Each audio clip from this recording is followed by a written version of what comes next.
Welcome to Epic Experiences. I'm your host, Sinitra Skillern, where we encourage people and inspire communities.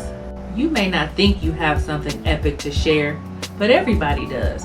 Every experience, every interaction, every relationship is epic. Welcome everybody to Epic Experiences. I am your host, Sinitra Skillern. We thank you so much for tuning in. As you know, EPIC stands for Encouraging People, Inspiring Communities. And today in the building, I have, introduce yourself. Janay Bailey. Janay Bailey, thank you for joining us. I'm so excited to have you here. And as you know, we just share out of our experiences. And so I have the good sister Janay here, and we're going to talk about a lot of different things rooted in decisions. And so Janay's going to share out of her experience about a lot of decisions that she's had to make over, we're going to focus on a short period of time, but there were a lot of decisions that were made in that short period of time. And so I just wanted to just give the people a brief, intro of who you are and, what hats do you wear?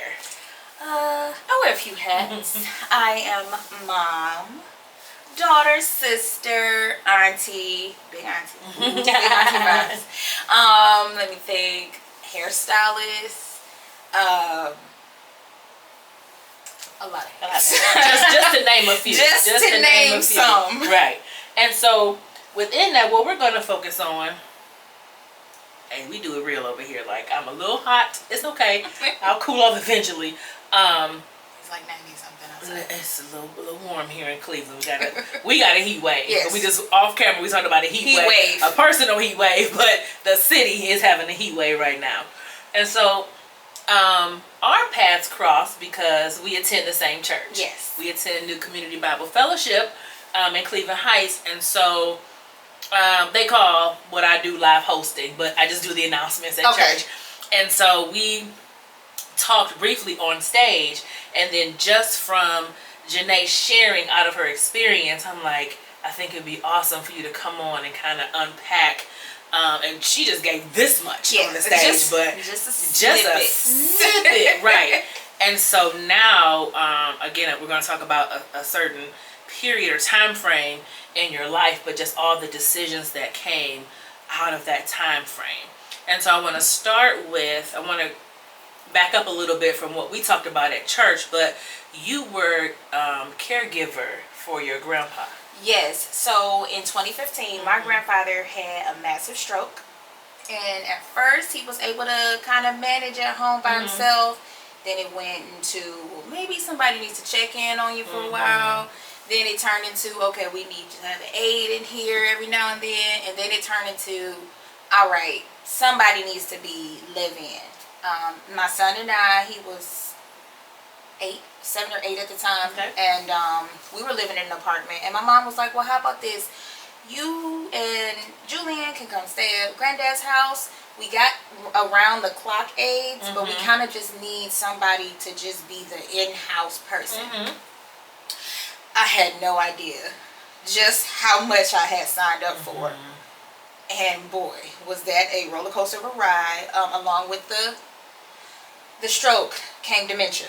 So, there was sundowning. If you don't know what sundowning is, that's when you get your internal clock reversed. So at night, he was ready to party. And it involved him like falling out, trying to walk in the middle of the night, falling. I'm trying to pick up this 6-foot man off the floor by myself. Yeah.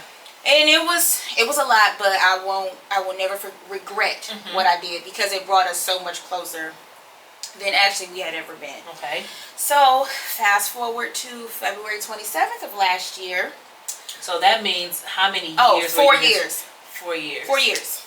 So February 27th, he took his last breath, and though I was mourning him, I was like, now I can breathe. Right? Because you in those moments, and this is a question, do you feel like we say you can prepare yourself when someone's, you can tell they're declining and things like that, and then it's like the responsibility is like okay, he's in a better place, so I'm relieved of that, even though I'm mourning him. Yeah. But it's like that part has a period on it. But like you said, or did it? So, though I felt like I was getting ready to take a big sigh of relief, I felt guilt for preparing for that sigh of relief. Yeah.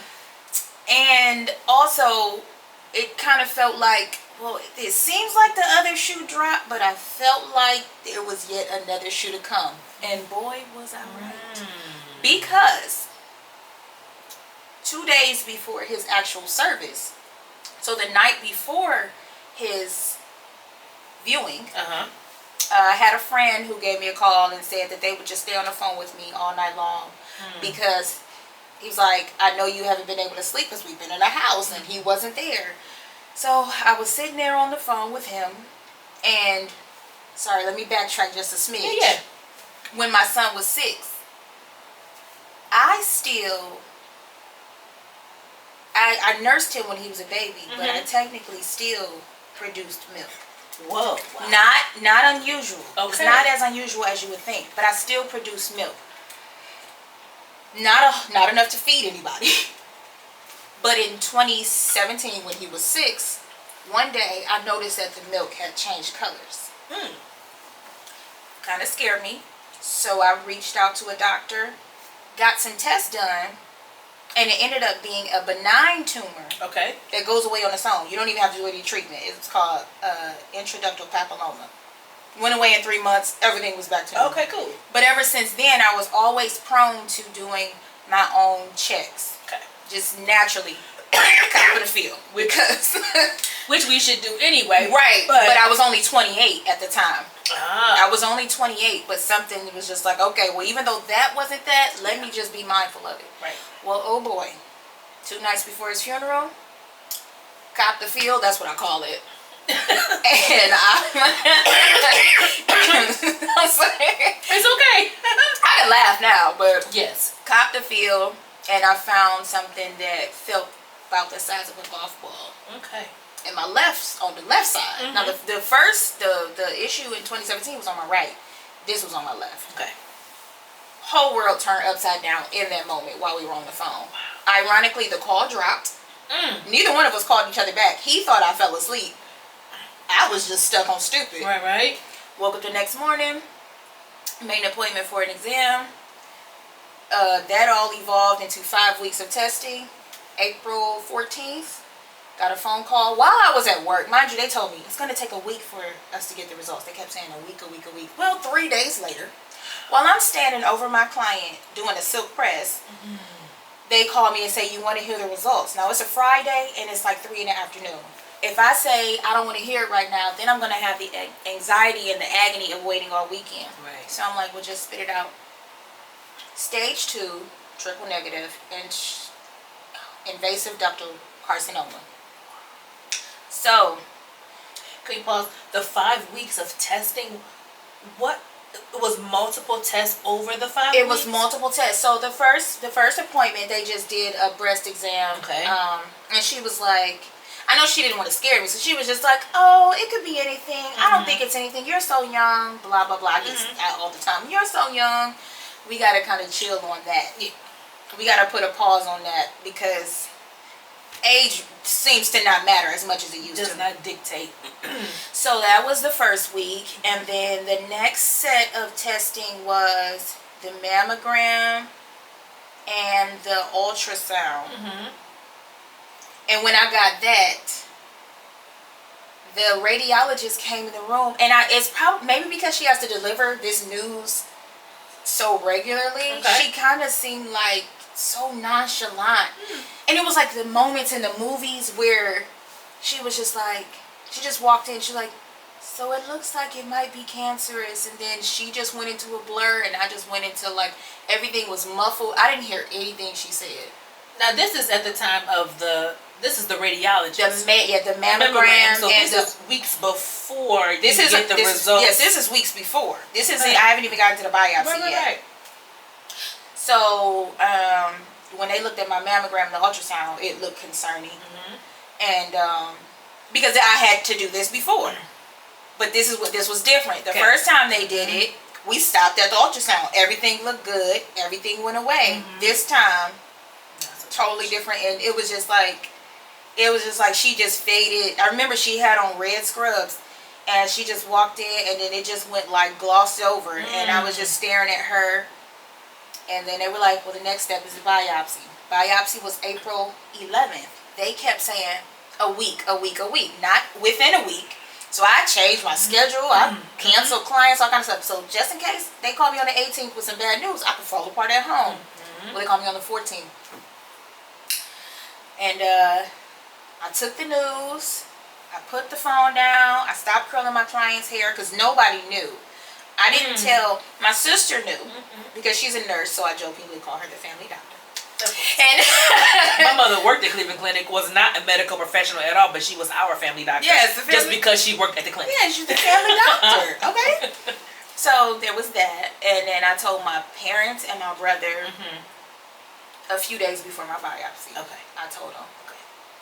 And then once I got off the phone, my client, who I jokingly say she stands at the feet of Jesus anyway, so she is just like, God knew what he was doing when he put her in place. And I turned her around and I like broke down and I told her what was going on. Yeah. And she's like an aunt to me too. I love this lady. Shout out to Miss Octavia. So I don't remember what she said. I couldn't tell you what she said, but whatever it was exactly what I needed to hear because I pulled myself together. I was able to finish her hair and I went on with my day. So then I met my surgeon first because I'm just like, you know what? Whatever it is, whatever's going on, they're going to take this out first. Surgery is coming up next. Negative. They do it differently. They said, we're going to do the chemo first. Okay. So that way, we can make sure we got the right combination of chemo, make sure it is actually working and shrinking it, and then we do the surgery to remove the excess tissue. Okay. Because sometimes what happens is, I learned so much. I feel like I'm part doctor. What happens is a lot of times people will go, and this is not for everybody, and I am not a medical professional, right. But a lot of times people will use a certain type of chemo and it wasn't as effective as it needed to be, but you already took the mass out, so you can't tell if it works or not. Oh, okay. Right. So next step was telling my son. I waited intentionally until the day before. I waited intentionally the day before chemo, so I could have a plan, so he could understand. That was a hard conversation. I wish to never have to do that again. Yeah. But the fact that I had a plan helped. So needless to say, I started into April. Chemo was all the way until October 20th was my last day. That was hard. That was very difficult. Because that's 4 to 10, that's 6 months. Yeah. And then immediately when we started doing all the testing and stuff, my schedule dropped down. Because first off, before they even started treatment, my schedule dropped down because I had so many doctor's appointments. So I was taking no more than 3 people a week. And then by August, they switched my chemo. I had 2 types of chemo. The second half, or the second portion of chemo, was the strongest chemo out there. The nickname is the Red Devil. So you do with that, with your imagination, what you want. So by August, I had to stop working altogether. But October 20th, I rang that bell, right? Woo! Okay, so when I do the MRI and the ultrasound after chemo, they're like, oh, wow. The mass completely dissolved. So I'm just like, oh, surgery is about to be a piece of cake, right? For them to take out the rest of the... Just a little tissue and check lymph nodes to make sure it didn't try to spread. So I'm like, this should be easy, right? We're going to find that out. November 15th. So a month after. Yeah, about a month. I get ready for surgery that day. I pull a stack of prayer cards. I randomly select a card and it says, keep me safe, Lord, for you are my refuge. Okay. I think nothing of it. My mom comes to pick me up. My dad comes to see me before we go. And as we're walking to the car, my dad like does this like little once over his shoulder and looks at me, and instantly I felt something like in my body go like, something is not right. Now I'm naturally just trying to suppress it. Yeah. I'm like clinically diagnosed with anxiety. Okay. So I'm just like, it's just your anxiety. Get over yourself. You'll be fine. And I've never had surgery before. Yeah. So this is lining up with, okay, this is how I should feel because I've never had surgery. I have anxiety. So I'm just going to go through my coping and get through it. Okay. Yeah, so I just keep telling myself that. And then the surgery team came in, introduced themselves, and they were like, all right, we're going to step out and have our safety meeting. And then like a few minutes later, I just break down crying. My mom's like, well, what's wrong? And I was just like, something doesn't feel right. I've been trying to hold it together, but I just don't feel right. And she's like, well, it's not, you're just scared. You're just nervous. It's just pre-surgical jitters. And that's the last thing I remember. From that moment, I woke up in the middle of the night looking at a TV screen. The screen was blurry. I couldn't see what was on it. I had no peripheral vision at all. And I had no idea my mom was in the room. Like, my mom was that light over there, and I had no idea. But I'm thinking I'm in my bedroom, and I'm trying to figure out, when did I get here? What's going on? Whoa. So, the mass was on the inner part right here. And I could feel pain. So I'm like, well, at least they got to do the surgery. Now what's going on? Oh, and what's this in my mouth? I go to reach to pull it out. My wrists are restrained. Instantly, I knew I was in the ICU. Oh my gosh. And I just remember wiggling my fingers and toes and saying like, whatever it is, we're going to figure it out. Whoa. I don't know when I fell back asleep, but I must have fallen back asleep. Woke up again during the day. Still restrained. Still intubated. Yeah. That's what it was. I was intubated. But this time I got an ink pen in my hand and a stack of papers on my chest. Now, the way I'm positioned, I can reach it. I can reach enough to do this. Yeah. Pick up the stack of papers. It's all my handwriting. I've been talking to people all night long. All night long I've been communicating with people. I just have no recollection. And the first thing I wrote at the top was, I'm just sad because I know my son. I said, I'm just sad because I'm worried about my son because I know he worries easily. You wrote that? I wrote that.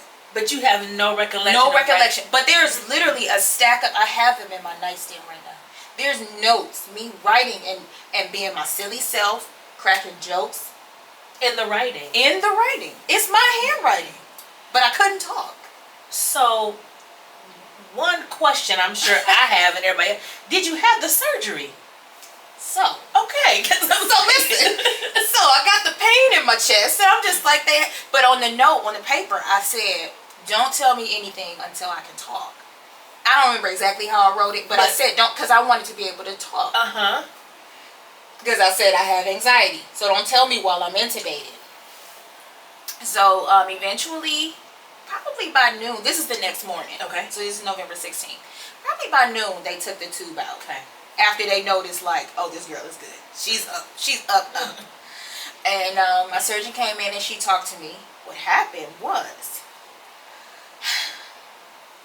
when they took me into the operating room, the first step was they injected me with a dye called isosulfan blue. Okay. There's also another one called methylene blue, but they use isosulfan blue with me. That is used to help navigate. It's not it's not the only thing you need, but it just helps to navigate and find possibly cancerous lymph nodes in your arm. Takes about 10 minutes to travel. So it took, they waited the 10 minutes, and then she made the first incision right here in my underarm. As soon as she made the incision, so that's about maybe 15 minutes since I've been in there. Okay. Makes the incision, my blood pressure immediately plummets. They lose my pulse. And then she has to jump on my chest and do chest compressions. Are you kidding? That's the pain. That's the pain. She never did anything but open my underarm up. Oh my gosh. Yeah. That was the pain. And I just kept thinking, well, at least they did the surgery. They did nothing. Oh my God. But thank God they did what they did. You know? Right. So, needless to say, I made it. Thank God. Amen. And they said, so we're still going to need to do the surgery, sans, without the isosome blue, of course, but we're still going to need to do it. Are you up to doing it? Naturally, you want to say, no. Because. So on top of, throughout the journey, you always got to make decisions. Everybody's got advice. Everybody's got a self-help guru something.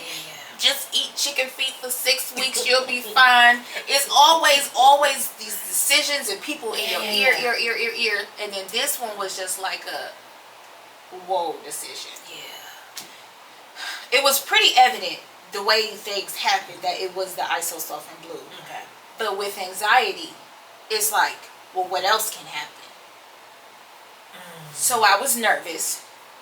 If that's even a fair enough assessment. Right. That's putting it mildly. But now you have another decision to make. Yes. So with that decision, I'm like, well, I need to know. Because if it is in my lymph nodes, we need to stop it. Yes. And we don't know until we go. So that was scheduled for December 20th. So we're in November, so now another month. A whole month goes by, and this whole time, my son is just under the impression that I had an allergic reaction. My decision in the beginning was to always keep him in the know. Okay. That was something that he and I spoke about. He was 12 at the time. Okay. We spoke like, you want to know? I'm going to tell you. But that is where the buck stopped temporarily. So he just thought I had an allergic reaction. And the surgery was postponed. So we got to do it again because the other stuff. So he didn't see you in the ICU, or he did? So he saw me the evening when I woke up Thursday morning. He came that evening. Okay. But he knew something was up. My son is very intuitive. And I was trying so hard. I was trying so hard. I was sitting up and I'm like, get myself together. My voice was super raspy. And he walked in and he looked me up and down. He knew I was full of it. He was like, why your voice sound like that? And I was like, what do you mean? What do you mean? I'm fine. But he knew something was up. So, but I was just like, it was just an allergic reaction. So, whole month goes by. And it's the night before his surgery. Before my surgery, I'm with my son. We go see a pre-screening of The Color Purple. He got to go through his school. Okay. So, and one of our favorite activities to do is go to the movies. Me and my son. So that was emotional for multiple reasons. Like, I'm crying because it's The Color Purple. I'm crying because who knows if this is the last time we're going to see a movie together. I'm crying because I'm a crybaby. Just every reason. And, but I had to just make peace with it. Went home, listened to my gospel music, took a shower, and I was like, it is what it is. I got to make peace with it.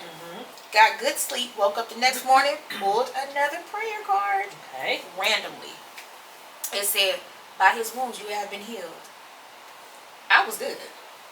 That moment, like when I say I have never had my faith tested so much, but that moment when it said, by his wounds you have been healed, and these are not like theme-based cards. You just pulled one. These are just very random scriptures.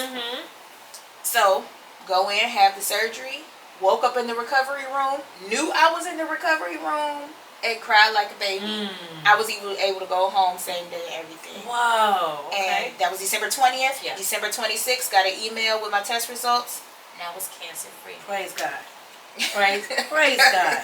So at this point, it is from the time of the confirmation phone call to the email with cancer free is like a 7 months. It's like April to December. Through December. So it's 8 months. Yeah. Around. So during that whole time, how you just mentioned that your faith was tested. How was your faith on this roller coaster? Like, you had dedicated this time to your grandfather as a caregiver, and it was like, I've given of myself so much, and it's like, okay, now okay, I've done a good thing because I wanted to, not because I was forced to, but I made a decision to. But now I've been shifted and thrust into this, life altering challenge, Lord. And like, how did through those 8 months, how did that? So, or more than 8 months, because you got the lump in February. I found it at the March. It was the beginning of March. Okay, March. Because he passed on the 27th, but his funeral wasn't right away. Okay. But in the beginning, before, when we were just doing the testing, I'm just like, you know what, whatever it is, if it is what we think it might be, I'm just going to keep my head down. I'm just going to mind my business. And I'm not telling anybody. And then I'm just going to pop out and like say, look what I did. That was my thing. Okay. That was in my head. I'm just going to be like, pow, look what I did. But as soon as I got the results, I said, this is not about me. At all. I mean, it's through me. But it's not about me. And I said, you know what? I knew it was going to be a testimony. Did I think it was going to be a testimony like coded in the hospital testimony? No. But I knew it was my duty to share. So I started making videos. Some were personal to me and some were for social media. And I didn't realize how many people were actually looking forward to my posts. Isn't that something? Yeah. It was a lot of people looking forward to my posts. And I got so much support. I can't make it seem like I don't know what it's like to not have people in your corner. I'm grateful that I don't know that feeling. But it was, making the decision to listen to my spirit, listen to the Holy Spirit and talk about it. It was scary because you do open yourself up to people's opinions. You have to decide, well, Sinitra, so this is one thing that really, really stuck out to me with anxiety, right? So people talk about food. It's like as soon as you get cancer, everybody and their mama know, well, Bam Bam said I need to eat grass. So-and-so said, just stop eating chicken. You told me, eat peanut butter and jelly. She told me eat peanut butter and jelly, but eat more jelly than peanut butter. And then this other person told me to eat more peanut butter than jelly. And then the other person said, just eat jelly. So imagine how you feel every time you go in the kitchen to find something to eat. All you hear is everybody's voices. You like, do I eat the chicken and the peanut butter? Do I eat the jelly with the grass? How do I do this? So then you have to make the decision for yourself every day, like, what works for me? Yes. And I want to, in that, how did you think you were going to handle it by yourself? Is it because I don't want nobody in my business? Is it because I didn't want all eyes on me? Or is it like, hey, I can handle this, and then on the back end, I'll just tell my story? Like, what was the thought process of, I'm going to keep my head down and just pop out like, probably more so the last one. And I'm not going to lie, it probably was more driven by my ego than anything. Okay. More of a, hey, listen to my hero story. Listen to what I accomplished. But I instantly, like, once reality smacked me, it was like, girl, now you know. You need as much This is support. not about to be about you. So,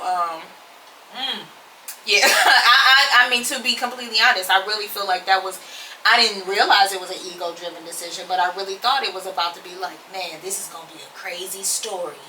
Yeah, to tell. At the end. Now, it's a crazy story to tell, but I always make sure.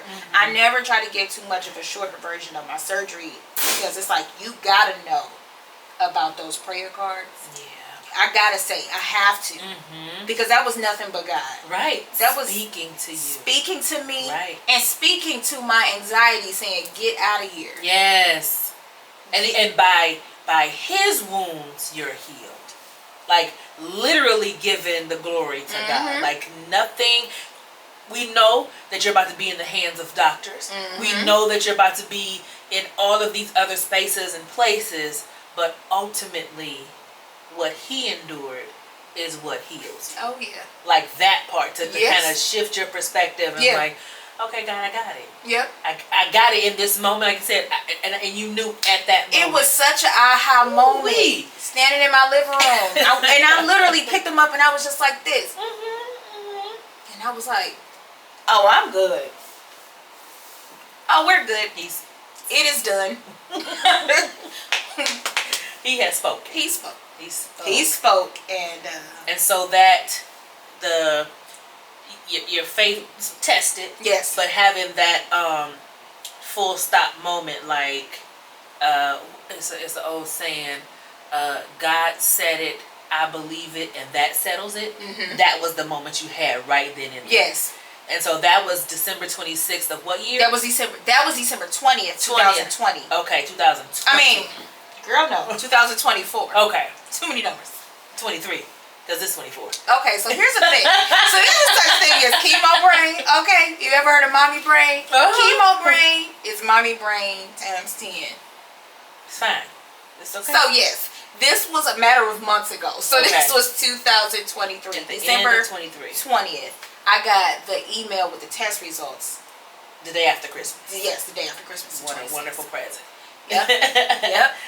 And so then, fast forward in February, I believe, of this year, when you came on stage and spoke at church, it was still talking about your faith, but it was like, how did you manage to? I think we're talking about faith tithe. I think Faith time. right. Yes. And so in that moment, because you mentioned you're a hairstylist, and anybody who's a stylist or a self-employed entrepreneur, if you're not working, where's there's no what do they call it, sick time and PTO and all of that stuff. Yeah. So you have to prepare for that kind of stuff. yeah. So what's crazy about February 27, 2023? That morning I went to breakfast with my father. Mm-hmm. While I was getting dressed to go to breakfast, something spoke to me. You know what that something is. Yeah. Something spoke to me and said, you need to start taking tithing serious. And before I put my clothes on, I sat in my bed and I created something in my phone called 10-10-80. So as a hairstylist, if you pay with your card, if all my clients pay with their card, then I get the deposit the next day. Mm-hmm. I usually have a deposit by the next morning. Mm-hmm. So with 10-10-20, when I wake up, I decided on February 27th that from now on, when I wake up to a deposit, I will put 10 in my tithes, 10% in my tithes, 10% in savings, 80% is to keep. 10-10-80. Made that decision, set the alarm in my phone for 8:45 every morning, got up, went to breakfast with my father, came back, grandfather had passed that day. It was so crazy. But having started 10-10-80 for myself, I feel like, did I struggle with not having that steady money? Absolutely. Did I have support? I did. But it's nothing like having your own. But when I would get something, no matter what my source was, I still did my 10-10-80. And then from the moment you made that decision to when we talked, and you just gave, like, you knew what was fueling your testimony, because we only got a couple minutes on stage together. But you talked so confidently about how God just continued to show up and how you were provided for. During that entire time. I did. And so now I still want to go back to you. Well, this is going to be a great story for me to tell when I come up out of this. Imagine if you hadn't said anything and you going through this and you ain't told nobody. How you, like, the things that we go, and a part of it is, you know, women, we want to be strong. We want to take care of you. Like, I'm going to handle my business. I'm going to do all this stuff. And it's like, but you need every single person around you for all types of support. Monetary, non-monetary, physical, everything. You know what I learned through this journey? I learned immediately. I don't even know what being strong means. Girl. And I would be one of those people that be like, girl, you strong, or that's just be strong. But when I start going through this, it almost used to make me mad when people would say it, because I'm like, what makes me strong? Is it because you don't see me crying right now? But you know I cry. So if I'm quote unquote being strong because I'm not crying, does it make the next person weak because they are? Or am I strong because I'm willing to share my story? But does it make the person who wants to keep it to themselves weak? Like, what does it mean? So I'm going to do a shameless plug right now, because I do have an episode from last season called Be Strong for What. I encourage you and listen to that, because we actually, me and one of my friends actually come together and unpacked. I heard it. Okay, cool. Never mind. But I heard it. So what is it, why and what for, and all those things, because we just think just what you said. If I don't, does that mean I am? And if they do, they're not. It just has this weird connotation depending on, and it's a societal thing, basically. It really, and I say I've always struggled because I was that kid with my, anxiety is like a buzzword now. Everybody knows anxiety. Everybody's got anxiety and everybody's got ADHD. Let me tell you something. I'm pretty sure I got ADHD. I wasn't diagnosed, but I'm pretty sure I had it since I was out the womb, okay? But I knew I had anxiety as a child. But it was so easy to just label me as the crybaby. Or stop that crying, or you so emotional. It's all my emotions were made to be a weapon when I was a child. So then it's like, okay, so now that I'm going through this as an adult, and I'm still sensitive, I'm still the one out of my family. They know my nephew just graduated the other day, and who was the first one crying? Me. So what? There you go. So but it's just like, so now that I'm going through this journey that God chose me to experience, the way that I'm handling it, the fact that you don't see me crying like you think you should see me crying, does that make me strong? Was I always strong? Right. Was I weak then? What is it? Because I feel like I'm just me. And whatever it is for me is appropriate. It's all right. It's all valid. It's all valid. And it's all you, like you said. Like this is because someone else can go through it, experience it completely different, but it doesn't diminish what you experience, and it doesn't put them at a different level or whatever. Yeah. It's just we cannot take this and have a blanket statement or a blanket experience over everybody. I don't understand it.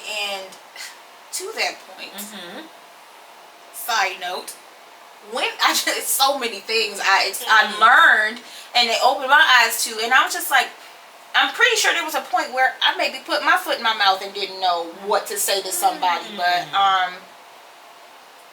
it feels like when you go through something like that, people don't necessarily know how to relate to you. Yeah, speak on that a little more. Yeah. So they feel the need to keep you up to snuff with everybody else in your life's experience with something similar. But again, just because I'm going through breast cancer treatment and I'm vocal about my breast cancer treatment, it does not mean I want to know everything about your neighbor's breast cancer treatment. To call me and say, hey, how you doing? And I'm having a fantastic day. And I'm like, everything's fancy. Everything's awesome. I'm just feeling my best. And then you go, well, my neighbor, it started off in her lip, but now it's in her liver and her feet, and things are getting real bad. I didn't ask you that, did I? But it is like a dump. Like, I feel like that was more for you and not for me. Because maybe it's like, I don't know how to connect to you, and so I feel like I need to connect to you with another cancer story. And I said it from the beginning, because a lot of my communication was through videos. And I said in the beginning, like, I am still me.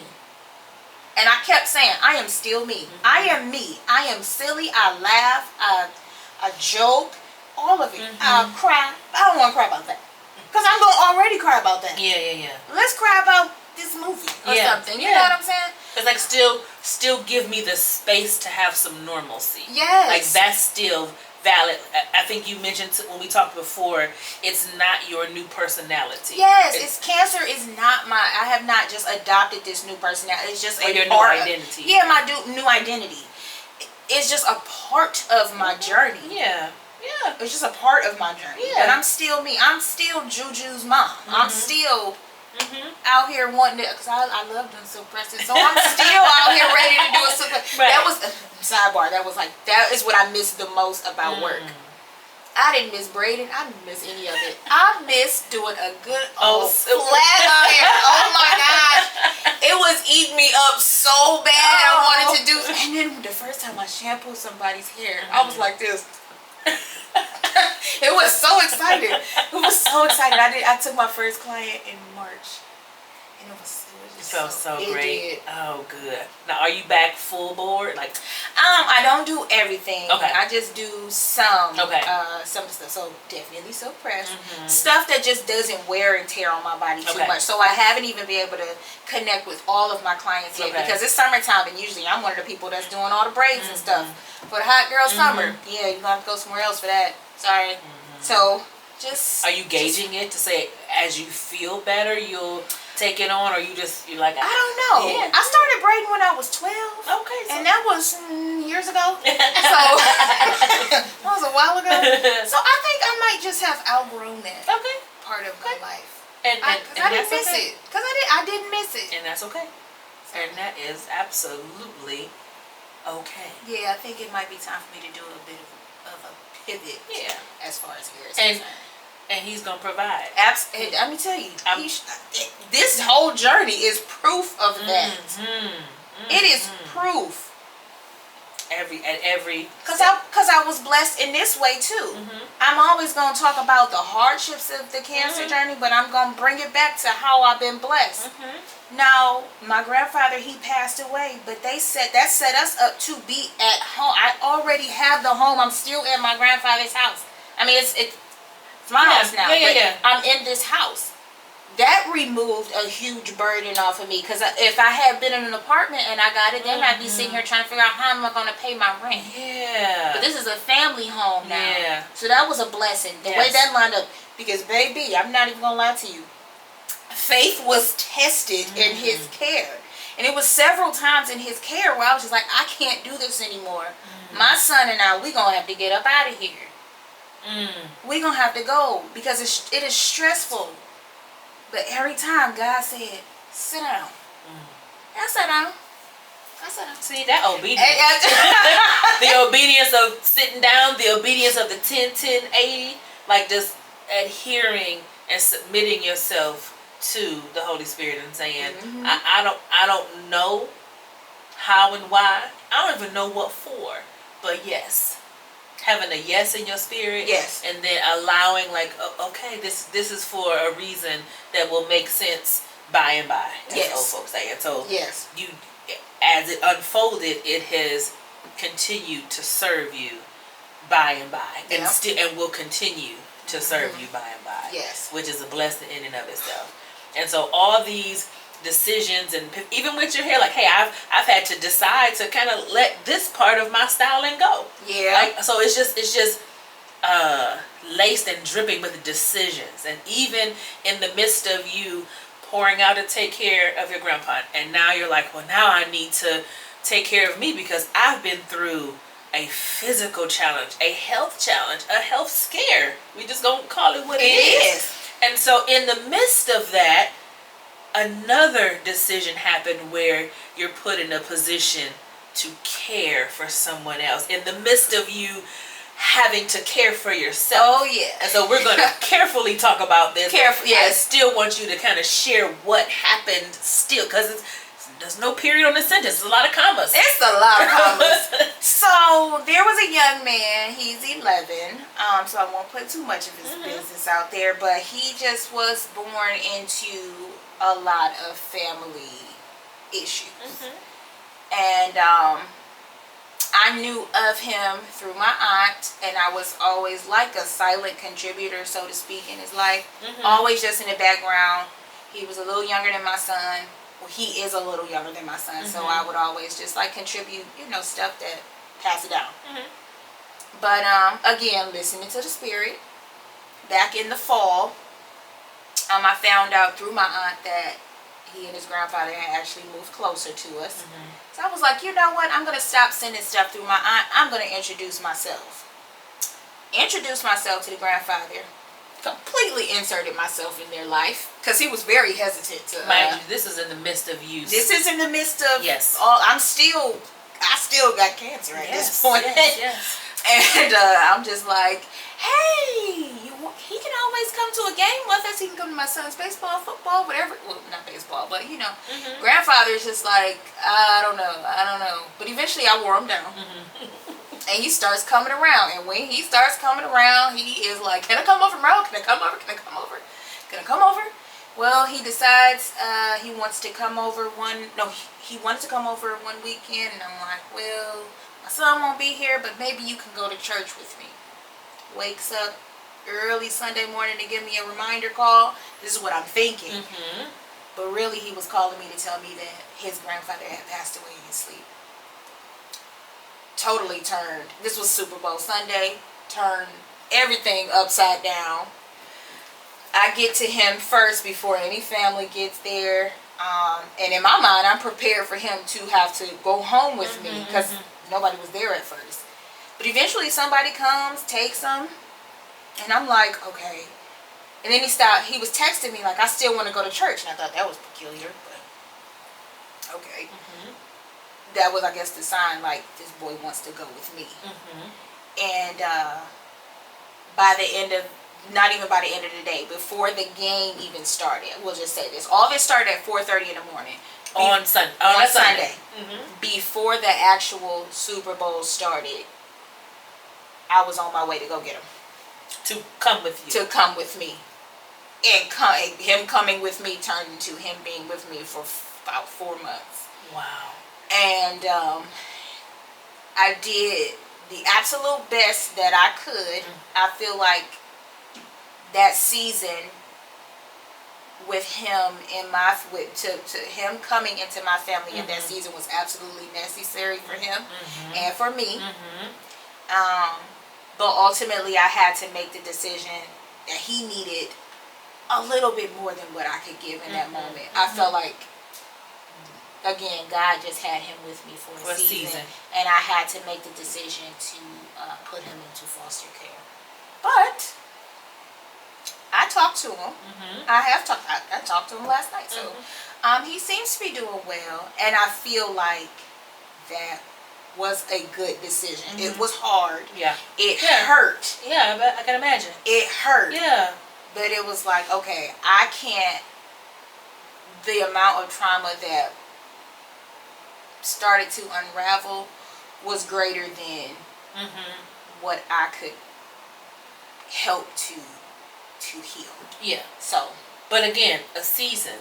And just think about in the prior season, if you hadn't, as you called it, fully inserted yourself into this family, when Grandpa passed, who would he have reached out to and called? And it's like for you to, like again, you said you were a silent contributor, you just knew you were kind of adjacent to him, and then just now I'm going to fully introduce myself. My son and him are kind of close in age. Let's just make this connection. But you were there in a moment that he needed, even to the, hey, I want you to go to church with me. My son's not here. You could have been like, well, can I come over? Well, my son's not here, so maybe next weekend, or maybe I'll call you. But it was like, no, let's go to church. So all those tiny decisions led to you being there at one of the most crucial moments in his young life.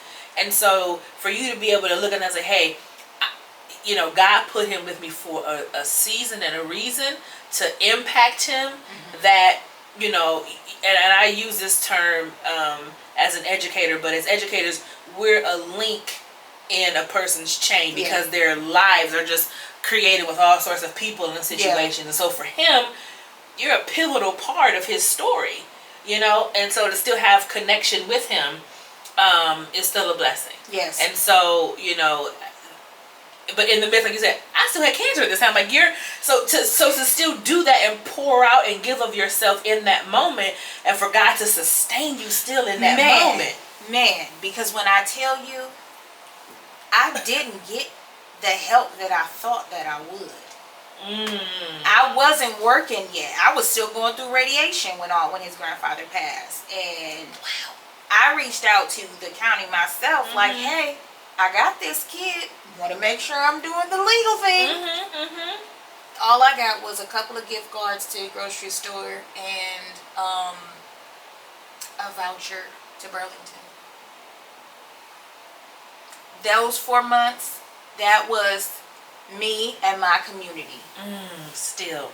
Me and my community. I recall texting my you know, you got your friend group text. Yeah.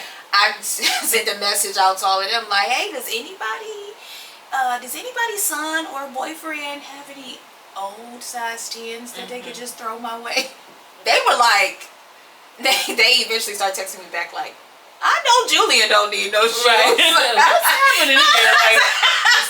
Eventually, because at first I didn't tell them either. Oh wow. Okay. I purposely kept that to myself at first. I just, for myself, and I don't know if this was right or wrong, but I just wanted to make sure what I was doing was not out of ego. Like, hey, look at me, look what I'm doing. Yeah. And that's a different compared to what you said earlier. It's not the same, like, hey, popping out with a story like, look what I did with when you were first diagnosed with cancer. But this is more like you said, I don't want to showboat, if you will. Yeah. Okay. Yeah, I was That's just like, fair. I was trying to make sure, and because throughout the whole thing, I kept thinking like, am I being obedient or am I doing this just for my own praise? But I was like, no, this boy, and the longer he was with me, I'm like, this boy needs. And just the way it happened. Like, it wasn't, because you wasn't with the phone, like, going into the house. And I wasn't anticipating his grandfather to pass. Yeah. So, in retrospect, when you're going through it, you don't think like, okay, well, his grandfather just died, but I did introduce myself. It wasn't like, I wasn't realizing how things were put into place. I was just thinking like, why am I doing this? Am I bored because I'm going through treatment and I can't work? A lot of those thoughts went through my head, but I just knew that was the enemy getting in my head. But then I know this is necessary. Yeah. And again, to be sustained, by your community, by God, to be able to provide in those few short months that I'm sure had a great impact. On him and for him. Even for you, to just, because it is a, I'm going to use this word kind of loosely, a distraction. It was. You know what I'm saying? Like something that you could give of yourself while you're still going through something very hard.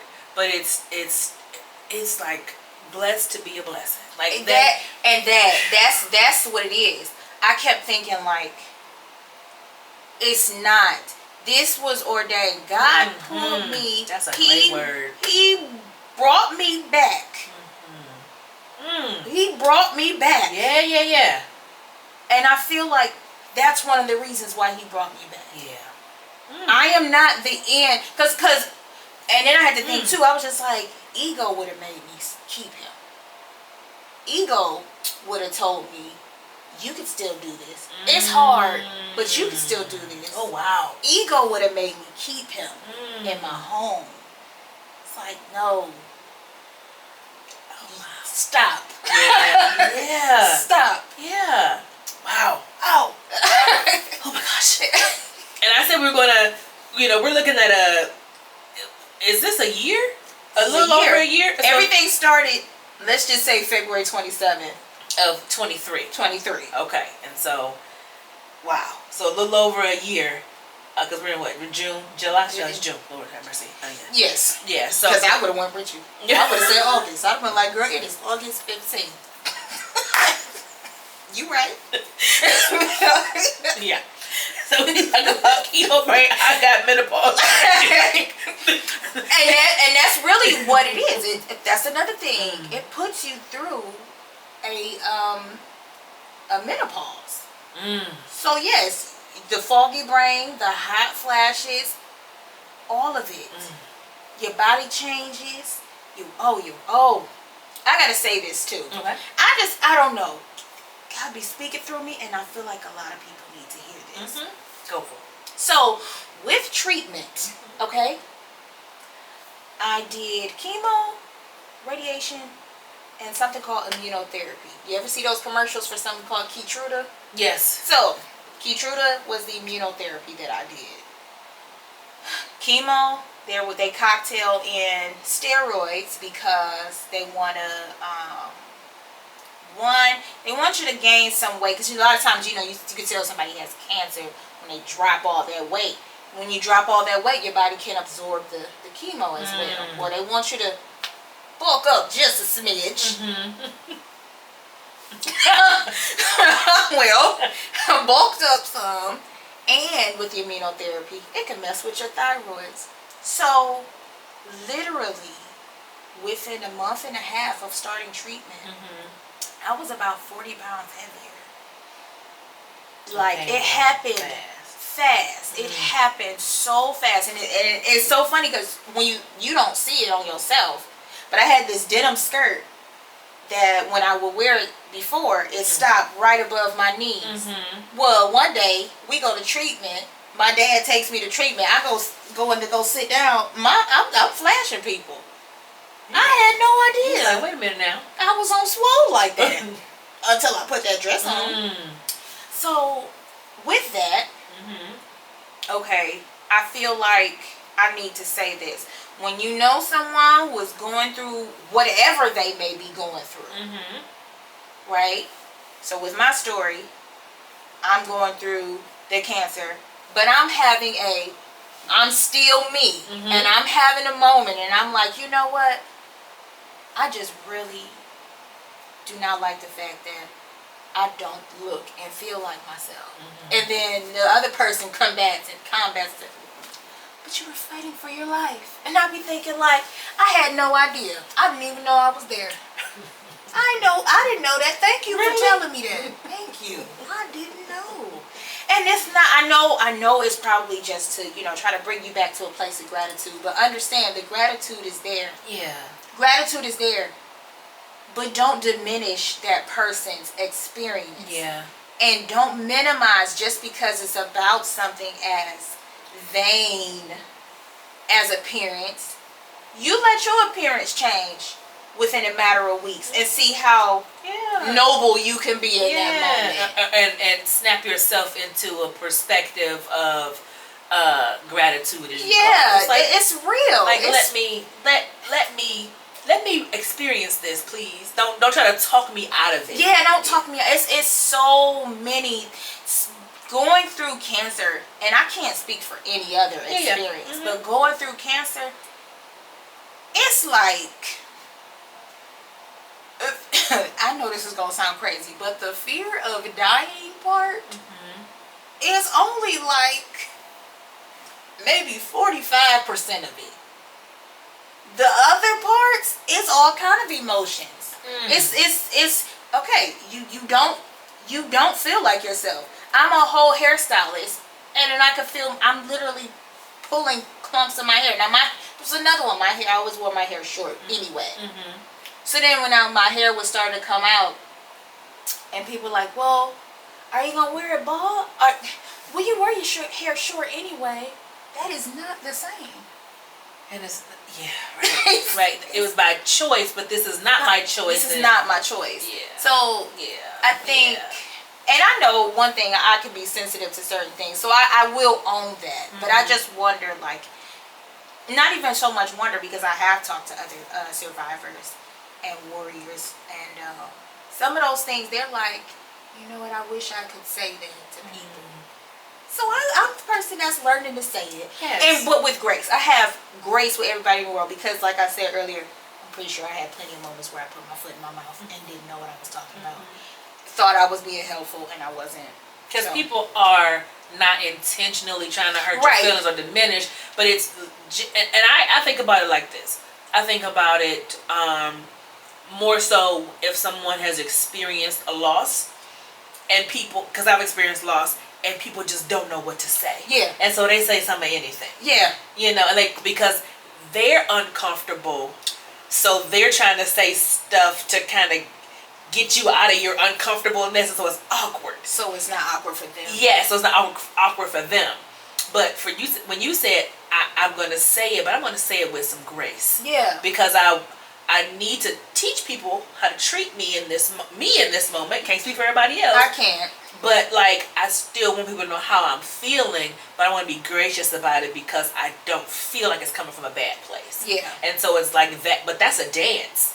That is such a dance to be able to set those boundaries with people, but also to let them know that every time you talk to me, it ain't got to be about cancer. And if I am sharing out of my experience and it's awkward for you, don't try to talk me out of it or happy me up or whatever. Like, it's okay to feel awkward. It's okay not to know what to say. It's okay not to say anything. Right. And you're not, I'm not expecting you to be my therapist, my doctor, my fill in the blank to make me feel better. Exactly. And like, so to be able to learn how to graciously communicate that to people, that is a skill. But it's necessary because you don't want to hold on to that either. Right. You don't want to sit, because they're going to go on. And then you sitting here left with, And that's exactly, that's what I said. I was just like, you call me and tell me about your neighbor's best friend's cousin's niece's fiance and the debacle that he's going through. And then you could change the subject and talk about the next sandwich you trying to, go in the kitchen and make. Right. While I'm sitting here stuck on, I wonder, can I have the same experience as the cousin's nephew's, grandma's, uncle's fiance? You know what I'm saying? Exactly. It's like... Yeah. But it's like, I know you trying to resonate and connect with me, but let's connect on the sandwich. Let's talk about on the sandwich that you're trying to make, because I like sandwiches. You want to go see a movie? Let's go watch the movie. Yeah. Let's go do that. That part. I like movies. I still like movies. That part. My little bald head. My little bald head still like movies. Right. Yeah. So like that part is it's a good perspective to talk about, because like you said, it's not talked about as much or presented or even uncovered, so to speak. And I would imagine it's just so, because you don't want to come off as ungrateful. Yeah. Because it's hard for me to say it. Yeah. Even so much so, I don't necessarily address a person right away, right off of the bat, and say, hey, Sinitra, don't say that to me. Right. But what I might do is I might make a video and address the masses like, hello all. What is it on Bridgerton? Dearest gentle readers. Please don't do that to me. Good day. Exactly. Yeah, so. Yeah, it is a PSA. You know what I'm saying? And that's good though. That's what has to happen.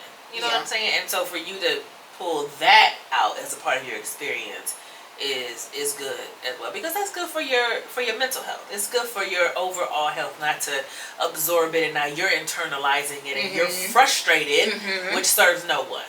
And so it's like, don't sit with that. You don't have to. Yeah. You don't have to. You don't have to. Yes. And so wow. Like, whoa. I'm so grateful we had this time to sit and kind of unpack this and kind of memorialize this, where we can share it and people can really just say, I'm so glad that these things were shared and I can resonate, or I've learned like, ooh, I should be careful with what I say, or wow, I don't have to be strong, and just all these different nuggets that were dropped during our time together. And so as we close out, and you've dropped some gems throughout this whole time, but what are just some encouraging words or an encouraging thing that you would leave with someone that has experienced even a part or all of being a caregiver, realizing that you be having a diagnosis and having to go through treatment and in the midst of just challenges and decisions that have to be made that are not convenient, not easy, what is some encouragement that you would leave for someone who's watching? I would say, be it the caregiver, the patient, whatever, go to God. Go to God. He's going to steer you in the right direction. He's going to help quiet that noise. I know what I've said, these nuggets I've dropped. It's not like I'm Martin Luther King and I'm changing the world, you know. So I know things like that will continue. But go to God. If you get the news for yourself, go to God and say, what would you have me do? If you have to make the decision on whether or not you're going to care for someone, go to God. Is this my purpose? Is this fit in your plan for me? Because ego can take over. Go to God. Like that's the best I can do. Because it covers a lot. It does. Covers everything. It does. It does. Take time. Find a moment of quiet. Get your Bible. If you don't know where to go, I will Google. I am good for Googling. Listen, no shame. No shame. Scriptures about anxiety or scripture about that. But I don't just go and read the scripture. And this might help too. I don't just go and read the scripture. I'll go and start from the beginning of, either the whole book or that chapter. Yeah. And then get the reading. And you gain so much perspective. You gain so much perspective. But all of that still goes back to go to God. Yeah. Go to His Word. Go in your prayer corner, closet, couch, whatever it is you got. Whatever you got. Go to God. Okay. Sums it up. Now, listen. Mic drop, period on the sentence, all that. Everything. I thank you so much. Thank you. I've said this off, and I'm going to say it, you will not be a stranger here, because there's so much to you to come back and just kind of unpack some other things, and I am so grateful that our paths crossed the way that they did, and that we've made a connection. And Absolutely. So I thank you for joining. I thank you for sharing and being so candid and transparent. It is so appreciated, and I know this is going to bless so many people. And so I'm thankful. I just wanted to say thank you for saying yes to coming on. And being patient, because I know this was a long time coming. That's okay. You know what? I had more story to unfold. And look at that. I jokingly say, let the shenanigans shenan. So who knows what shenanigans? Exactly. I'll have to share this. Exactly. And so I appreciate you so much. Thank you all for listening and joining in. Like, share, subscribe. We on YouTube, y'all. This is so new to me, but I am so excited for what Epic Experiences is doing. This platform is a blessing for me. I'm hopeful and excited that it is a blessing to you. Until next time, take care, everybody.